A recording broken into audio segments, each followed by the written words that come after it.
Hello dear student, good morning, नमस्कार। स्वागत आप सबका एक बार फिर डीपीएस की ऑनलाइन क्लास में। मैं आ गया हूँ वापस आपको पढ़ाने के लिए और आप बैठ जाइए पढ़ने के लिए पेन पेंसिल बुक नोटबुक लेकर के। आपको पता है मैं आपको ईवीएस सब्जेक्ट पढ़ा रहा हूँ। हम फर्स्ट वाला चैप्टर पढ़ रहे हैं और फर्स्ट वाला चैप्टर हमने पूरा कर लिया है, कंप्लीट कर लिया है।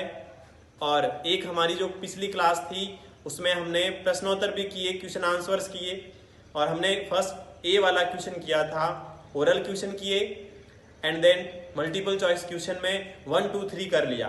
अब बात करते हैं 4 से। तो आप भी तैयार हो जाइए मेरे साथ साथ में ही काम करने के लिए। मैं यहाँ नोट करता हूँ। पहले तो क्वेश्चन बी वाला क्वेश्चन कौन सा था? Multiple choice question. इसमें टिक द करेक्ट ऑप्शन था क्वेश्चन नंबर फोर्थ नंबर था, थर्ड हो गया था। फर्स्ट सेकेंड थर्ड हो गया था। फोर्थ देखो, earthworms breathe through there, EARTH, earth WORMS, worms BREATH, breathes through there. Option में कहूं तो ए है नोज, ए में है नोज, बी में है क्या है देखो स्किन है, SKIN स्किन है, और सी है GILLS। देखो बेटा, अर्थवर्म्स का मीन्स होता है केचुए, ब्रेथ का मीन्स होता है सांस लेना, थ्रू का मीन्स होता है के माध्यम से या के जरिए, और देयर होता है उनके किन से, यानी केचुए श्वास लेते हैं उनके, नोज से लेते हैं, स्किन से लेते हैं, गिल्स से लेते हैं। आपको पता है केचुआ किससे लेगा? स्किन से लेगा। तो यहां वाले बॉक्स पर टिक करना। And now question 5। What is question 5? Question 5 says that plants breathe through their plants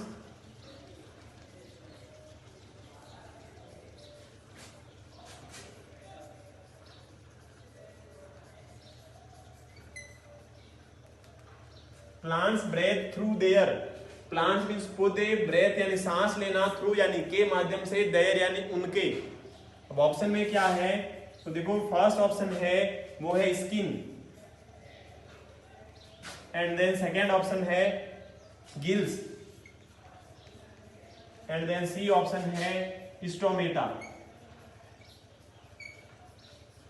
आपको पता है पौधे की नोज नहीं होता है, पौधे की स्किन से वो श्वास नहीं लेता है, गिल से भी नहीं लेता है, तो स्टोमेटा से लेता है। तो यहां आएगा आपका करेक्ट। तो आपको उम्मीद आपसे करूंगा कि आपको ये दोनों क्वेश्चन के आंसर है अच्छे से समझ में आए होंगे। क्यों आए होंगे? क्योंकि हमने बहुत अच्छे से क्लास पढ़ी थी। अब बात करूंगा क्वेश्चन सी की। क्वेश्चन सी, तो क्वेश्चन सी है right T for true and F for false statement.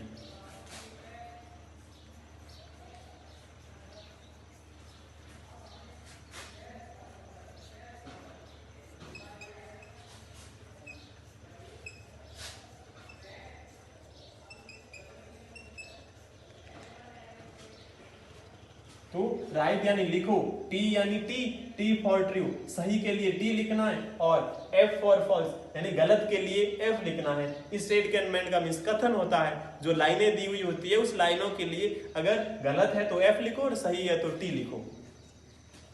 तो अब नंबर 1 है all living things have nose to breath.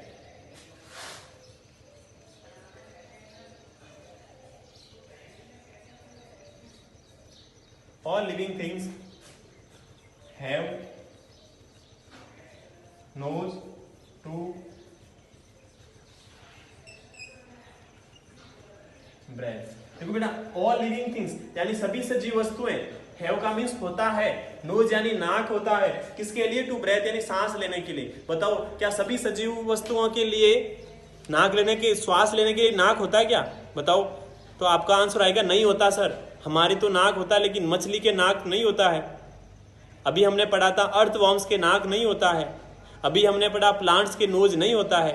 तो ये गलत लिखा हुआ है, सबके नोज नहीं होता है। कोई तो स्किन से लेगा, कोई उसके स्टोमेटा से लेगा, कोई गिल्स से लेगा, तो इसका होगा गलत है। गलत है तो क्या करोगे, एफ लिखोगे।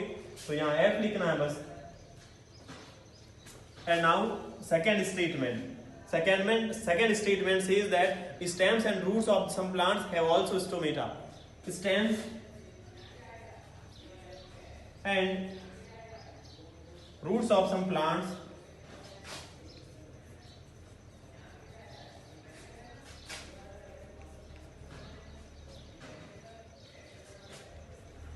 have a stomata. Have also stomata.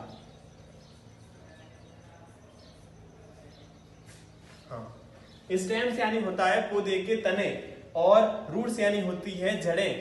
Of some plants यानी कुछ पौधों के तनों और जड़ों हैव आल्सो स्टोमेटा, उसके भी स्टोमेटा होते हैं। हमने पढ़ा था तब, ये तो आपको फिक्स पता है, आपको कंफर्म आपको पता है कि सर पौधे की पत्तियों पर स्टोमेटा होते हैं, यानी प्लांट्स की जो लीव्स होती है उस पर प्रेजेंट होते हैं स्टोमेटा। बट हमने ये भी पढ़ा था कि कुछ ऐसे पौधे होते हैं जिसके स्टेम्स पर भी होता है एंड रूट्स पर भी स्टोमेटा होते हैं। इस कारण से ये आज सही है, तो टी लिखना है आपको। And now statement number third. Statement number third says that only green plants can make food. Only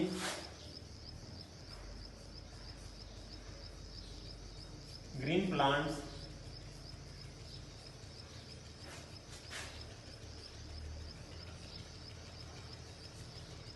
can make food.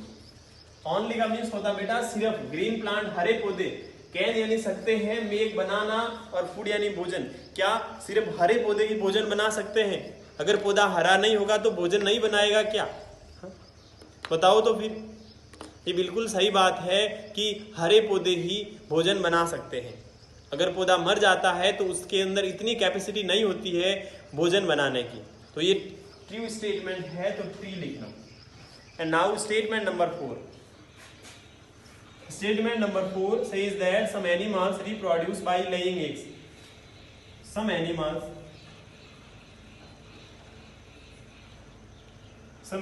कुछ जानवर reproduce by laying laying eggs. तो बेटा देखो, सम एनिमल्स होता है कुछ जानवर रिप्रोड्यूस का मीन्स क्या होता है? वो होता है संतान उत्पन्न करना। क्या होता है? संतान उत्पन्न करना। कुछ जानवर संतान उत्पन्न करते हैं बाई लेइंग एग्स, यानी अंडे दे करके। कुछ ऐसे जानवर होते हैं क्या जो अंडे देते हैं और फिर उसमें से संतान निकलती है? बिल्कुल होते हैं। कौन से होते हैं? आपने मुर्गी को देखा होगा, आपने बत्तख को देखा होगा, उसमें से अंडा निकलता है, फिर अंडे में से बच्चा निकलता है। तो बिल्कुल सही है।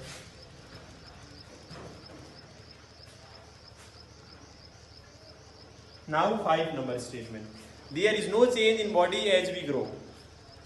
There is no change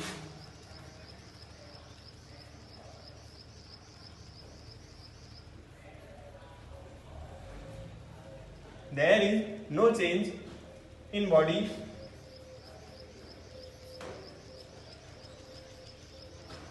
as we grow. देखो, there is no change in body यानी शरीर में परिवर्तन नहीं होता है। as we, जैसे हम बड़े होते हैं, जैसे हम बड़े होते हैं तो शरीर में परिवर्तन नहीं होते क्या?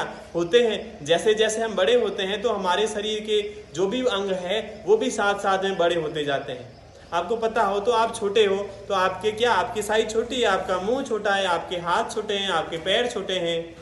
अगर आप बड़े होंगे तो आपका हाथ बड़ा होगा, आपका चेहरा बड़ा होगा, आपकी पूरी साइज बड़ी होगी। तो ये गलत दे रखा है, तो गलत दे रखा है तो क्या करोगे? एफ करना है बस।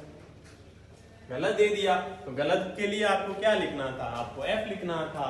तो आपने क्या लिख दिया? आपने एफ लिख दिया। तो इस प्रकार हमने क्या किया? आज हमने मल्टीपल चॉइस क्वेश्चन किए। उसके अलावा हमने किया क्वेश्चन नंबर सी था, जो कि ट्रू के लिए टी और एफ के लिए फॉल्स, ये हमने किया। तो आपको क्या करना है, तो आपको होमवर्क में ये ही करना है। कहां से करना है, जहां आपने जो हमारी पिछली क्लास थी उस क्लास में जहां आपने छोड़ा था वहीं से शुरू करना है। अगर आपको अच्छे से काम करना है तो जैसे देखो ये बी वाली जो रो है वो मैंने कल लिखवा दी थी। कल यानी कि जो कल हमारी पहले जो भी क्लास थी उसमें हमने बी लिख करके फिर शुरू किया था, पहला, दूसरा और तीसरा। फिर आज मैंने नंबर 4 वाला करवाया है। अब 4 नंबर वाला करवाया है तो आपको यहां से डायरेक्ट 4 नंबर लगाना है और स्टार्ट करना काम। कैसे काम स्टार्ट करना, जैसे अर्थवर्म ब्रेथ थ्रू देयर, फिर ये लिखना ABC, उसके बाद में नंबर 5 लगाकर प्लांट्स ब्रेथ थ्रू देयर, फिर लिखना ABC, फिर आगे नंबर 1 लाइन यहाँ छोड़ देना जैसा आपको पता है, फिर आगे C लगाना और C में लिखना right T for true and F for false statements, statement, ठीक है ना। उसमें स्टेटमेंट्स कर देना, ऐसा आएगा पीछे कथनों के लिए। फिर फन वाला करना है, वैसे ही करना जैसे ऑल लिविंग थिंग्स लिखा हुआ है, हैव नोज टू ब्रेथ, आगे बॉक्स बनाकर F है तो F लिखना, T है तो T लिखना है। फिर आगे stem and roots of some plants have also stomata, ये T लिखा हुआ है तो T है तो T इसके अंदर। फिर only green plants can make food, तो इसके अंदर भी T, and some animals reproduce by laying eggs, तो T है इसमें भी। And then there is no change in body as we grow, तो इसमें आपको F भरना है। इस प्रकार आपको आज का होमवर्क क्या करना है, एक तो बी क्वेश्चन के ये दोनों करने हैं और उसके बाद सी वाला क्वेश्चन करना है, सी में 5 करने हैं। फिर उसके बाद में कल हमारी जो भी क्लास होगी उस क्लास में हम क्या करेंगे, तो आगे वाले क्वेश्चंस करेंगे। आगे वाले क्वेश्चन जैसे जो फिल इन द ब्लैंक्स है वो फिल इन द ब्लैंक्स करेंगे। उसके बाद में फिर क्या है, शॉर्ट आंसर है और उसके बाद में थोड़े बड़े क्वेश्चंस है उसके बड़े आंसर्स, वो भी हम बात करेंगे जैसे जैसे हमारी आगे वाली क्लास होगी। तो आपसे ऐसी उम्मीद रखूंगा बेटा आप काम कर रहे होंगे। क्यों, क्योंकि आपको पता है मैं नोटबुक भी चेक कर रहा हूँ। जो भी क्लास 3rd में पढ़ रहे हैं उन बच्चों की मैंने नोटबुक भी चेक की है। आपसे ऐसी उम्मीद रखेंगे बेटा काम सुंदर करना है। आपको काम सुंदर इसीलिए करना है क्योंकि आपके सर चेक करने के लिए आएंगे, तब उससे इम्प्रेस होकर के आपको क्या देंगे। आप तो बहुत ऐसे उत्सुक होते हो, सर मेरे को गुड दीजिए, कोई कहता मेरे को वेरी गुड दीजिए। बेटा वो मांगने से तो मिलता है नहीं, आपको पता ही है ऐसा, और मांगने से नहीं मिलता। तो अगर आप काम अच्छा करोगे तब आपको ऐसा दिया जाएगा, बिना अच्छा काम तो हम नहीं दे सकते, ठीक है ना। तो हमारा यह बस यही कहना है बेटा सुंदर अक्षरों में काम कीजिए। आप देखो 6 महीने हो गए हैं आप घर पर ही बैठे हो, तो आप कम से कम हैंड राइटिंग तो सुधार सकते हो ना। मैं उम्मीद करूंगा आपके पेरेंट्स से, जो भी आपके पेरेंट्स पढ़े लिखे हैं उनसे उम्मीद करूंगा कि अपने बच्चों की हैंड राइटिंग सुधरवा दें। ये आपका काम है, थोड़ा आप हेल्प कर सकते हैं उसमें। अच्छा काम कीजिए, सुंदर काम कीजिए, ताकि नोटबुक भी अच्छी दिखती है। फिर तो सर चेक करने आएंगे, फिर ऐसे सर्कल मार देंगे, बहुत सारे गोले मार देंगे, फिर लिख देंगे नीचे कि डू अगेन, वापस करो, तो आपको फिर वापस करना पड़ेगा। इसीलिए आप अच्छा है कि एक बार में ही कर लो, अगर अच्छा नहीं करोगे तो वापस करना पड़ जाएगा। तो इसे आप वापस नहीं करें, इसीलिए एक बार में सुंदर काम कीजिए। आपके पास बहुत ज़्यादा टाइम है, आप आराम से कर सकते हैं, धीरे धीरे। कोई जल्दी नहीं है कि मेरे को जल्दी जल्दी काम करना है। आपके पास पूरा दिन पड़ा है, इस कारण से आपको जल्दी जल्दी काम नहीं करना है, सुंदर अक्षरों में काम करना है। ठीक है, अब मैं बहुत कुछ कह चुका हूँ और अब मैं आपसे विदा लेता हूँ। तब तक के लिए ईश्वर से प्रार्थना करता हूँ आपको सुरक्षित रखे, आपके परिवार को सुरक्षित रखें। कल वापस आऊँगा इसी समय, तब तक के लिए bye bye, have a nice day. Thank you students.